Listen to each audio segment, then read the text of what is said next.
Эмэгтэй хүнээс бол ингэж хэмжээ аваад эмэгтэй хүнээс ингэж авч байгаа өөр амьсгалын данаа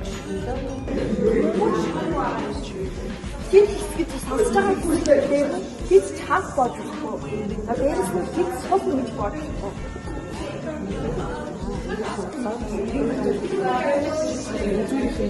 Энэ сул байна.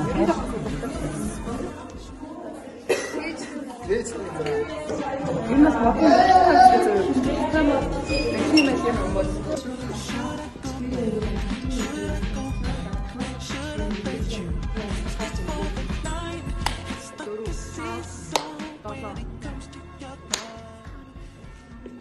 За өнөөдрийн хувьд бол гамшигын үед бэлэн байдлын сургалт бол 8 дугаар ангийн сурагчдын дунд явагдлаа.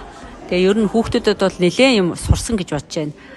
Юу сурсан бэ гэхээр скаутын холбооны бүчээр тийм ээ гэмцэн гарыг одоо яаж боох вэ?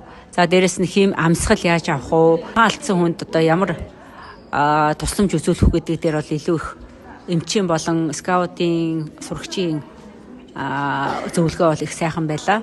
За тэгээд миний хувьд бол хүүхдүүдэд хэлж байгаа одоо жишээ нь ухаалдаад унтсан хүнийг бол сэгсрэх биш гол нь мөрөн дээр нэх ингээд зөөлөн цохиж ухаантай үгүй гэдгийг хэлэх ёстой байна, мэдэх ёстой байна гэдэг.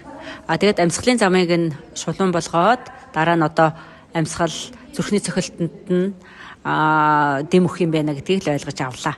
Урд нь бол яг багш нь яг ийм сургалтын дээр байгаагүй, таараагүй байсан учраас би ч гэсэн өөрөө бас мэдээд авлаа. Маш өөр бүтээлтэй санаглаа. Яг тэгвэл энэ өнөөдрийн басан юм шиг бараг өдөр болгон ингээд заадгүй. Тэгээд одоо жишээлбэл гадаа ингээд хүн ухаалдвал хүн болго ингээд мэдгүй штэ. Тэгээд одоо би энэ чинь суугаад үр бүтээлтэй байлаа. Тэгээд мэддэг боллоо. Баярлалаа.